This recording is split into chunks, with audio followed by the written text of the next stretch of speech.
कि अगर क्रम से पाठ को पढ़ेंगे तो हमारे द्वारा बताया जा रहा ज्योतिष आपके समझ में आएगा और अच्छी तरह से आएगा। पुनः कहेंगे कि तर्क से समझेंगे तो रटने की ज़रूरत नहीं होगी। हम लोग नक्षत्रों को जान चुके हैं, उसके अंशात्मक विस्तार को जान चुके हैं, राशियों के अंशात्मक विस्तार को जान चुके हैं, राशियों के स्वामी को भी जान चुके हैं। सूर्य सिंह राशि का स्वामी है और कर्क राशि का स्वामी चंद्रमा है। उसके बाद जो राशियां हैं 5, क्षमा चाहेंगे, उसके बाद जो 5 ग्रह हैं उसको 2-2 राशियों का स्वामित्व तो प्राप्त है। उसमें से एक सम राशि है और दूसरा विषम राशि है। ऐसा हम लोगों ने पिछले पाठ में पढ़ा है। अब राशि के ही गुण स्वरूप को आगे बढ़ाते हुए यहाँ पढ़ते हैं चर राशि के विषय में, अचर राशि के विषय में और द्विस्वभाव राशि के विषय में, कि हम चर राशि किसे कहते हैं, अचर राशि किसे कहते हैं, द्विस्वभाव राशि किसे कहते हैं। हम पुनः दोहराएंगे कि हमारे वेदांग ज्योतिष की सुंदरता को और गहराई को भी समझिएगा। यहाँ देखिए कि 1, 4, 7, 10 ये लिखा हमने। अब 1 से मतलब है मेष का, 4 से मतलब है कर्क का, 7 से मतलब है तुला का और 10 से मतलब है मकर का। तो 1 से किससे है तो मेष, 4 कर्क, 7 तुला और 10 मकर। पूर्व में हमने कहा है आपको कि यदि हम नंबर से जाने, अर्थात मेष का नंबर क्या है 1, वृष का नंबर क्या है 2, इससे समझना तो आसान हो जाएगा समझना आपको। अब यहां देखते हैं कि हमने लिखा चर राशि। अब इसके विषय में भी बताएंगे, लेकिन चर राशि को यदि हमको याद रखना है तो सबसे पहले ये सीरीज में याद रखिए चर अचर द्विस्वभाव। चर अचर द्विस्वभाव अगर ये याद रहता है तो यहाँ देखिए 1, 2, 3, 4, 5, 6, 7, 8, 9, 10, 11, 12 ये क्रमशः हो जाएगा। इसी कंडीशन में होगा लेकिन क्रमशः हो जाएगा। अगर इस क्रम को भी भूल जाते हैं तो एक एक राशि सबकी याद रख लीजिए। जैसे चर राशि की एक राशि मेष याद है, अचर की वृष एक राशि हमको याद है और द्विस्वभाव की मिथुन एक राशि याद है। तो जितनी भी बाकी राशियां हैं सब हमें प्राप्त हो जाएगा। वो कैसे प्राप्त होगा यहां देखिए आप।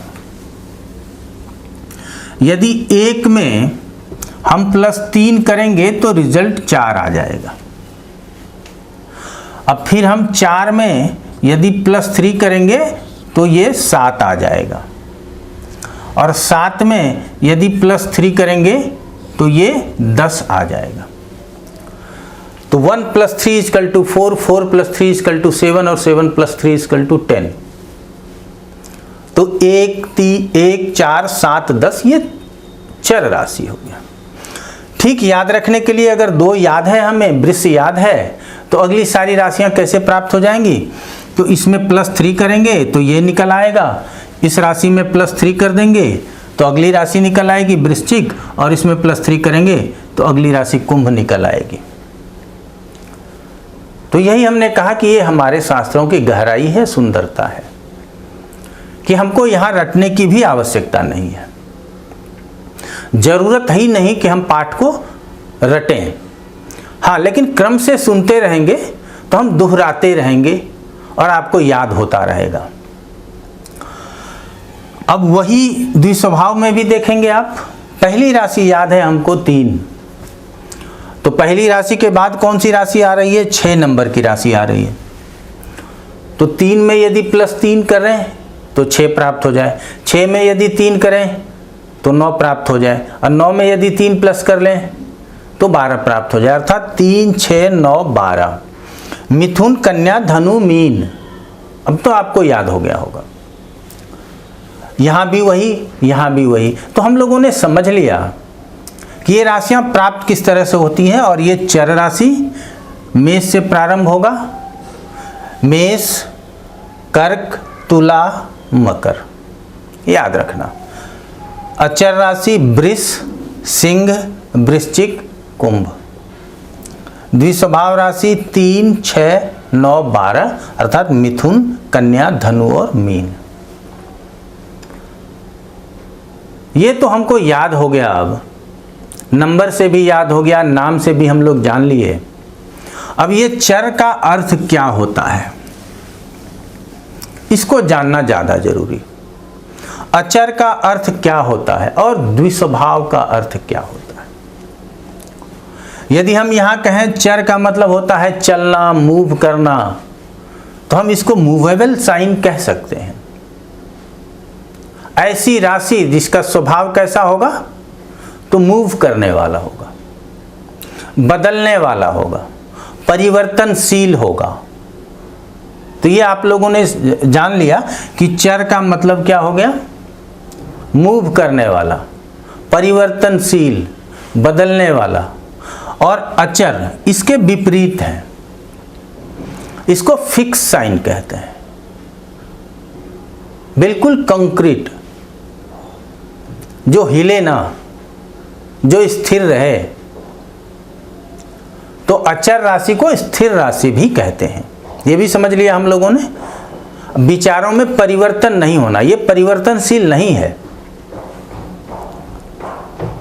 तो यहां न परिवर्तन होगा और यहां परिवर्तन होगा। ये ऐसी राशियां हैं जो किसी भी हालत में मूवेबल नहीं है, अर्थात परिवर्तनशील नहीं है। तो इन दो राशियों को हम लोगों ने समझ लिया। अब ये जो तीसरी राशियां हैं, तीसरे प्रकृति की जो राशियां हैं, ये कौन सा प्रकृति है, तो द्विस्वभाव। द्विस्वभाव का मतलब होता है दो तरह के स्वभाव।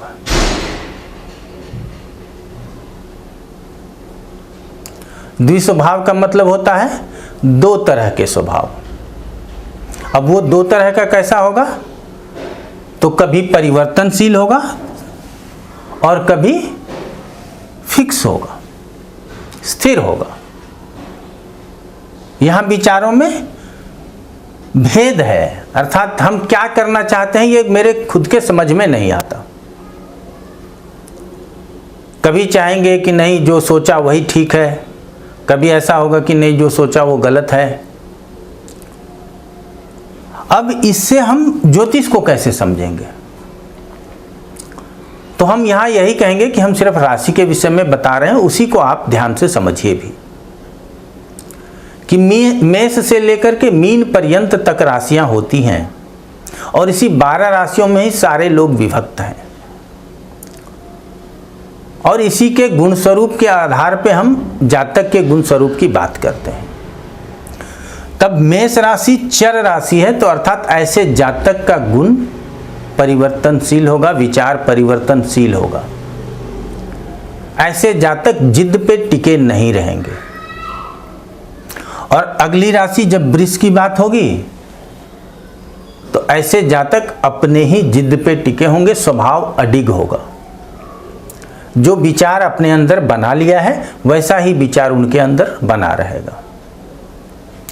आगे बढ़ जाएं, तीसरी राशि मिथुन, तो ऐसे जातक ड्वेल होते हैं, कॉमन कहते हैं, द्विस्वभाव के कहते हैं। अर्थात ये न कभी अपने डिसीजन पे पक्के हो पाएंगे कि हाँ फिक्स हो गया कि अब यही करना है, नहीं। अगर कोई आता और फिर समझाता है तो वो फिर परिवर्तित हो जाता है उनका विचार। तो ऐसे जातक को ड्वेल कहते हैं, अर्थात द्विस्वभाव राशि इसी को कहते हैं। अब यहाँ 1, 2, 3, अब फिर 4 की बात कर लेंगे। तो 4 क्या है, चर राशि। तो अर्थात ये कर्क का भी जो स्वभाव होगा वो कैसा होगा, परिवर्तनशील होगा। फिर उसी तरह से यहाँ देखेंगे ये सिंह है, अगली राशि, ये अपरिवर्तनशील, फिक्स होगा, स्थिर होगा। फिर कन्या की बात करेंगे तो ये फिर कॉमन हो जाएगा, द्विस्वभाविया हो जाएगा। ये तो हम लोगों ने समझा। अब जो पीछे हम लोगों ने पढ़ा था उसका प्रयोग यहां कैसे करते हैं। यहां देखिए, ये विषम है, ये सम है, ये विषम है, ये सम है। यहां देखिए, ये सम है, ये विषम है, ये सम है, ये विषम है। अब द्विस्वभाव में देखिए, ये विषम है, ये सम है, ये विषम है, ये सम है। तो जो विषम और सम या सौम्य और क्रूर या कहें पुरुष और स्त्री राशि की जो जानकारी हम लोगों ने वहां ली पाठ संख्या 10 के अंतर, तो यहां आता है ना समझ में कि 3 प्रकृति में यदि सम विषम को बांटा तो यहां भी भेद नहीं किया गया है। चर राशि के अंदर 2 सम राशि है, 2 विषम राशि, अर्थात जिसका स्वभाव परिवर्तनशील होगा उसमें कुछ लोग ऐसे होंगे जो क्रूर होंगे या कहें गुस्सैल होंगे या कहें पुरुषोचित स्वभाव होगा,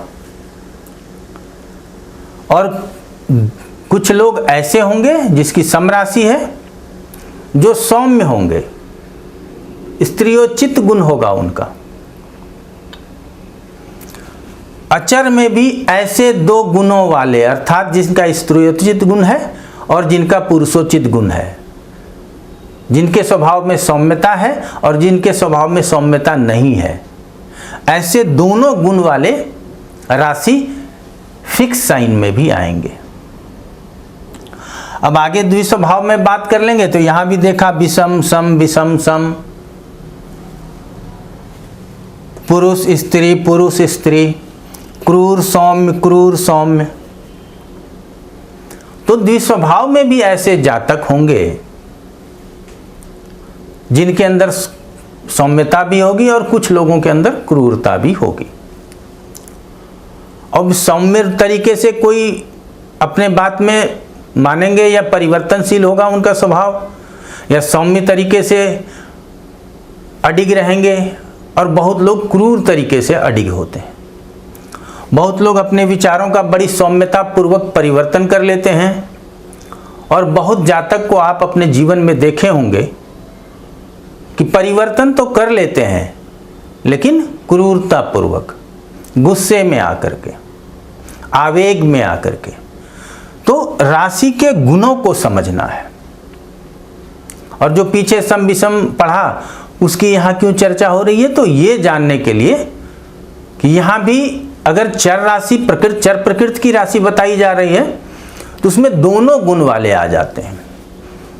स्थिर राशि बताई जा रही है तो इसमें भी दोनों गुण वाले आ जाते हैं, और द्विस्वभाव राशि बताई जा रही है तो इसमें भी दोनों गुण वाले आते हैं। तो अब पहले यदि हम सिर्फ क्रूरता की बात करते थे, तो अब अगर कर्क राशि है तो यहाँ सौम्यता की बात है, मेष राशि है तो क्रूरता की बात है। तब ये सौम्य तरीके से अपने विचारों को परिवर्तन कर लेंगे और ये आवेग में आकर अपने विचारों को परिवर्तन करेंगे। तो यदि हम पहले पाठ को भूल जाएं और दूसरे को समझना चाहें या सिर्फ यही याद रह जाए तो भी हम कहेंगे कि आपका ज्योतिष कमजोर रह जाएगा। यदि हमको जानना है तो हम बेसिक को मजबूत करें। हम आगे कॉम्बिनेशन बताएंगे, योग बताएंगे, बहुत कुछ बताएंगे, लेकिन यदि आपको ये पता ही नहीं होगा तो वहां क्या होगा, आपके समझ में नहीं आएगा। और हम कहते हैं कि अपने बेसिक को मजबूत कीजिए, आगे ज्योतिष बहुत आसानी से आप समझ पाएंगे। तब इसका प्रयोग जो करते हैं हम लग्न की राशि या जातक की राशि, अभी ना आप लग्न जानते हैं ना ये जानते हैं कि जातक की क्या राशि होगी, लेकिन सामान्य रूप से प्रचलित तरीके से हम सभी जानते हैं कि हमारी राशि अलग और आपकी राशि अलग। तो वो जिस राशि के विषय में बताया जा रहा है कि आपकी राशि कौन सी है, वृष है, कन्या है, कुंभ है, जो भी हो, आपका स्वभाव उसी राशि के अनुकूल होगा। व्यक्ति के ऊपर पहला प्रभाव राशियों का होता है कि उसके लग्न या उसकी जो चंद्र राशि है वो कौन सी है। तो जो पढ़ते हैं हमारे साथ वो अपनी अपनी राशि की भी जानकारी रखें। तो जब हम बताएंगे तो आप अपने स्वभाव में उसको देखेंगे, यदि स्वभाव में आपको प्राप्त हो तब तो जो हम बता रहे हैं वो सही है, अब यदि आपके स्वभाव में प्राप्त नहीं हो रहा है तो जो हम बता रहे हैं वो गलत हो जाएगा। लेकिन हम जानते हैं कि यदि आप अच्छी तरह से इसको समझ रहे हैं तो आपकी राशि के अनुकूल ही हम आपको बता रहे हैं, ये जान लीजिए। क्योंकि अपनी तरफ से हम कुछ भी नहीं बताते। शास्त्रों में जो लिखा है ये श्लोक के माध्यम से भी हम बता सकते थे, लेकिन हम पहले ही कहे हैं आपको, हम बिल्कुल आधुनिक तरीके से और तर्कपूर्ण तरीके से आपके समक्ष उपस्थित हैं और उसी को आधार मानकर हम आपको ज्योतिष बताएंगे। तो आज हम लोग क्या क्या सीख लिए? चर अचर द्विस्वभाव। यहाँ ये भी जान लिए कि चर राशि में स्त्री राशि भी है, पुरुष राशि भी। पिछले में जाना था कि स्त्री राशि को ही सौम्य कहते हैं और पुरुष राशि को क्रूर कहते हैं। तो ये तीन प्रकृति की जो राशियां हैं, चर प्रकृति की, स्थिर प्रकृति की जिसको अचर कहते हैं, और द्विस्वभाव प्रकृति की, इन तीनों में क्रूरता और सौम्यता बराबर है। अब आगे चर राशि को और किस नामों से जानते हैं वो भी जानना जरूरी है और उसको भी समझना जरूरी है। हम लोग अपना जो बेस है यही मजबूत कर लेते हैं, आगे हम लोग देखेंगे कि हमारे लिए कितना आसान हो जाएगा ज्योतिष को समझना। जो चर राशि है उसी को हम लोग धातु राशि भी कहते हैं, और वो 1, 4, 7, 10। और जो स्थिर राशि है जिसको अचर कहते हैं, आपको यहां लिख भी देते हैं भ्रम न हो, उसको मूल राशि भी कहते हैं। और जो द्विस्वभाव राशि है उसको जीव राशि भी कहते हैं। तो स्थिर राशि हो जाएगा 2, 3, 5, 3, 8, 3, 11। अच्छी तरह से समझ में आया होगा। वृष, सिंह, वृश्चिक और कुंभ। और जो जीव राशि है 3, 3, 6, 3, 9, 3, 12, अर्थात मिथुन, कन्या, धनु और मीन। अब ये धातु की चर्चा प्रश्न शास्त्र में बहुत अधिक है कि लोग प्रश्न लेके आते हैं तो कहीं ये प्रश्न तो नहीं धातु से संबंधित, व्यापार कर रहा हो लोहे से, सोने से, चांदी से या अन्य किसी भी धातु से, और उसके विषय में हमसे प्रश्न पूछा जा रहा हो। अब प्रश्न की प्रकृति बस ये 3 ही होती है। हम जब प्रश्न शास्त्र पढ़ेंगे तो वहां इन प्रकृति को और भी अधिक जानेंगे। अब जीव से अगर मतलब समझें तो ये पूछने तो नहीं आया है कि मेरा भाई पढ़ने में होशियार नहीं है, या मेरा कोई जानवर गाय खो गई है उसके विषय में बताइए किस दिशा में गई होगी। और मूल से मतलब है कि धरती के नीचे जो पदार्थ उत्पन्न होते हैं मूल कहते हैं, या फिर कहें कृषि से उत्पन्न जो प्राप्त होता है हमको उसकी चर्चा मूल में आती है। तो मूल की चिंता लेकर के तो नहीं हमारे पास आया है, ऐसा हम लोग प्रश्न शास्त्र में पढ़ेंगे जिसको मूक प्रश्नों का उत्तर देने में हम समर्थ हो सकें। तो जो चर राशि है उसी को धातु राशि कहते हैं, ये याद रख लीजिए। जो स्थिर राशि है उसी को मूल राशि कहते हैं, ये याद रख लीजिए। और जो द्विस्वभाव राशि है उसी को जीव राशि कहते हैं, ये याद रख लीजिए। और ये धातु, मूल, जीव क्रम से याद रख लीजिए, धातु, मूल, जीव। और क्रम यही होना चाहिए, चर, स्थिर, द्विस्वभाव। अगर ये 3 क्रम याद है तो 1, 2, 3, 4, 5, 6 ये आप जान चुके हैं, तो लगा लेंगे तो हमको रटने की जरूरत नहीं होगी। स्वाभाविक रूप से हमको राशि याद हो जाएगी और उसका ज्ञान भी हो जाएगा। अब धातु कहें या चर राशि कहें, 2 पुरुष 2 स्त्री राशि, 2 क्रूर 2 सौम्य राशि, 2 सम 2 विषम राशि, जो भी कहें वो तीनों प्रकृति में व्याप्त है। तो कितना आसान है हम लोगों के लिए ज्योतिष जानना, ये आपको समझ में आया होगा। लेकिन पुनः दोहराएंगे कि आज हम लोग जैसे पाठ संख्या 11 की बात कर रहे हैं, क्या 10 आपने पढ़ा, 9 पढ़ा, यदि पीछे 1 से लेकर के 10 तक पढ़ा तो ये बहुत आसान है समझना, नहीं पढ़ा तो मुश्किल हो जाएगा। तो क्रम से पाठ को पढ़िए, बहुत ही आनंद मिलेगा। आज इतना ही, आप लोगों का बहुत बहुत धन्यवाद।